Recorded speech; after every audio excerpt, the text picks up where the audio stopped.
হয়তো কোনো দিন এরকম একটা রেসিপি আগে কোনো দিন খাননি। তো যদি না খেয়ে থাকেন, চট করে এরকম ধরনের একটা রেসিপি বানিয়ে ফেলুন।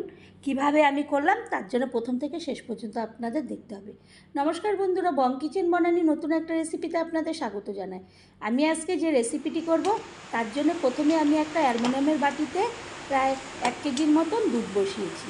দুধটা একটু সামান্য ফুটে উঠলে আমি ওর মধ্যে জল আর ভিনিগার একসঙ্গে মিশিয়ে রেখেছিলাম, সেটাকে দেবো। সে দুধটাকে ছানা কাটানোর জন্য আগে আমি ছানাটা কাটিয়ে নিই। তো বন্ধুরা, এরপরে আমি আস্তে আস্তে ভালো করে হাতা দিয়ে নাড়তে নাড়তে ওটা এক প্রকারের ছানার মতন আস্তে আস্তে হতে থাকবে। তো বন্ধুরা, আমার চ্যানেলটি যদি এখনও সাবস্ক্রাইব না করে থাকেন তো প্লিজ সাবস্ক্রাইব করবেন, লাইক শেয়ার কমেন্ট করবেন, পাশে থাকা বেল আইকন টিপবেন, তাহলে যে কোনো রেসিপি আপনাদের কাছে সবার আগে পৌঁছাবে। তো এইভাবে নাড়তে নাড়তে একসময় ওটা ছানাটা হয়ে যাবে। তখন আমি একটা ন্যাকড়া নিয়ে নেব একটা বাটির উপরে, আর একটা হাতা দিয়ে আস্তে আস্তে ছেঁকে ছেঁকে ওই ছানাগুলোকে ওই বাটির মধ্যে ওই ন্যাকড়ার উপরে রাখবো। এরপরে আমি এইভাবে ছানাগুলোকে জলটা ঝরিয়ে ন্যাকড়াটার ওপরে দেব, এবং ওই বাটির মধ্যে জলটা যেটুখানি জল থাকবে ওই বাটির মধ্যে পড়বে। এইভাবে আমি ছেঁকতে থাকবো। তো এরকম একটা রেসিপি এর আগে কোনো দিন হয়তো কেউ করেনি, যদি না করে থাকে একবার হলেও করবেন। তো আমি এরপরে ওটাকে ন্যাকড়াটাকে ভালো করে গিট বাঁধবো আর জলটাকে ঝরিয়ে নেব, যেটুখানি জল থাকবে একটা বাটির মধ্যে রেখে আর একটা ভারী কিছু দিয়ে চাপা দিয়ে রাখবো, তাহলে জলটাকে ঝরে যাবে। এভাবে টাইট করে আমি 2 হাত দিয়ে ভালো করে টাইট করে বেঁধে আমি রেখে দেবো আর একটা বাটি। কিছুক্ষণ পরে জলটা ঝরে গেলে আমি একটা প্লেটের মধ্যে নিয়ে নেব, আর আমি ওই ন্যাকড়াটাকে খুলবো, তখন জলটা পুরো ঝরে যাবে। এদিকে আমি আগের থেকে কিছু কলা পাতাকে টুকরো টুকরো করে গ্যাসের ওভেনে আমি ছেঁকে নিয়েছি যাতে নরম হয়। এরপরে ওই ছানাগুলোকে হাত দিয়ে ভালো করে আমি পিষবো। হাতের যে তালুটা সেই তালু দিয়ে পিষতে থাকবো, আর তারপরে হাত দিয়ে ভালো করে পিষে এবং দুটো করে করে আমি ওটাকে মাখবো। এরপরে আমি ওর মধ্যে দিয়ে দিলাম গুঁড়ো দুধ, আর দিয়ে দেবো চিনিটাকে গুঁড়ো করে রেখেছিলাম। এরপরে তালু দিয়ে ভালো করে ঘষে ঘষে সমস্ত উপকরণগুলো একসঙ্গে ভালো করে মেখে নরম একটা ছানার ডো তৈরি করি। এইভাবে সমস্তগুলো যখন হয়ে যাবে একটা ডো হবে, আমি ততক্ষণ পর্যন্ত একদম নরমভাবে হাতের তালু দিয়ে পিষতে পিষতে সমস্তগুলো একটা সুন্দর ডো নরম তৈরি করব, যাতে আমার মিষ্টিটা খুব সুন্দর। এরপরে আমি ওখান থেকে একটা করে লেচি কেটে নেব সমান ভাগে ভাগ করে, তাতে আমার মিষ্টিটা করতে সুবিধা হবে, সব কয়টা সমান হবে। এরপরে গোল গোল করে একটু লম্বা মতন করে আবার আমি করে রাখবো কাজের সুবিধার জন্য। এরকম করে সমস্ত মিষ্টিগুলো করব। তো বন্ধুরা, বাড়িতে ছানা থাকলে ঝট করে এরকম একটা সুন্দর মিষ্টি বাড়িতে তৈরি করে নিতে পারবেন অনায়াসে। তারপরে আমি কলা পাতাটা নিলাম, আগের থেকেই তো বললাম আমি ওটাকে ছেঁকে নরম করে রেখেছিলাম। এরপরে ওটাকে একটা চৌকোনো বেশ লম্বা মতন একটা আকৃতি চৌকো করে আমি দিয়ে দিলাম। দেওয়ার পরে ওর মধ্যে আমি দিয়ে দেব একটা কাজু বাদাম, মধ্যখানে একটা কাজু বাদাম দিয়ে দেবো, আর 2 পাশে 2টো কিশমিশ দিয়ে দেবো। একটা দেখতেও সুন্দর লাগবে এবং খেতেও ভালো লাগবে।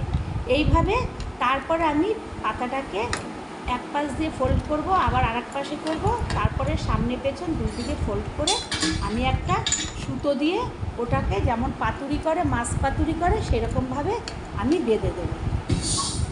এইভাবে আমি বেঁধে সমস্ত কয়টা পাতুরি, এরকম মিষ্টির যে পাতুরি সেটার পর তৈরি করব। এইভাবে আমি গিট দিয়ে দেবো, গিট দিয়ে তারপরে আবারও আর একটা নিয়ে নিলাম, নিয়ে তার মধ্যে আবারও আমি একটা মধ্যে দিয়েছিলাম কাজু, আর দুপাশে 2টো কিশমিশ দিয়ে দেবো। এটা দেখতে একটা খুবই সুন্দর হবে, অনেকটা চোখের মতন লাগবে। তো তারপরে আমি আবারও ফোল্ড করলাম, ফোল্ড করে এপাশ ওপাশ করে আবারও একটা সুতোর দ্বারা ওটাকে আমি বেঁধে দেবো। বেঁধে তারপরে আমি ওটা পাতুরিটা যেভাবে তৈরি করলাম ওইভাবে ওই প্লেটটার মধ্যে রেখে দেবো। ঘিটাকে দুইভাবে গিট বাঁধবো, 2 পাল্টা করে দেবো, দিয়ে একটা গিট দিয়ে দেবো। এরকম করে সমস্ত কয়টা পাতুরি আমি তৈরি করে দেবো।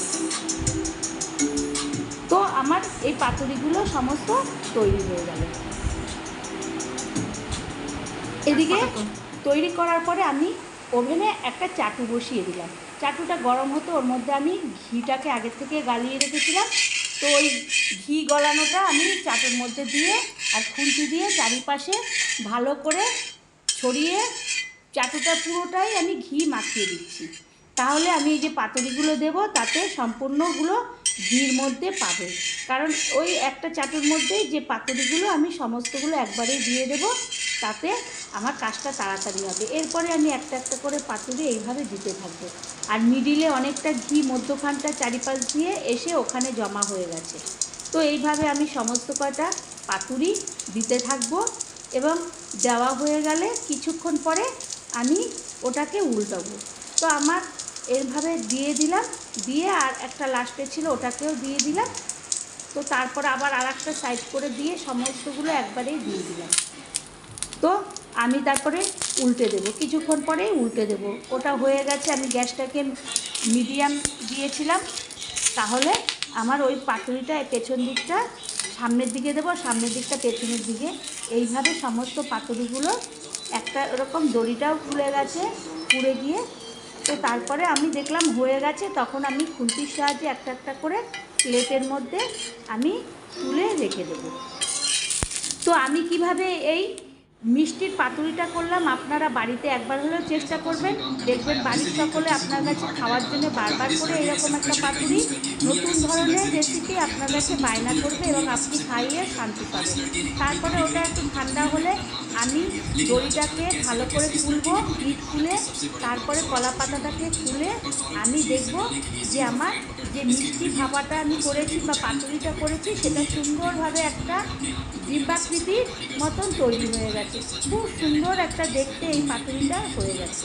তখন আমি হাতে তুলে নেব, বেশ শক্ত মতনও হয়ে গেছে আর খুব সুন্দর হয়েছে।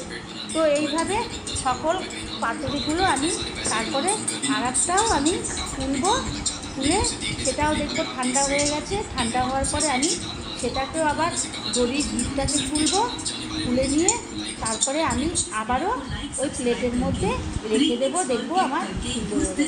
তো বন্ধুরা, একবার হলেও এই নতুন ধরনের নতুন রেসিপি আপনারা এরপরে দুটো সামনে একসঙ্গে রাখলাম, হাতে তুলে নিলাম, খুব দুর্দান্ত, খেতেও যেমনি হয়েছে দেখতেও সেমনি সুন্দর হয়েছে।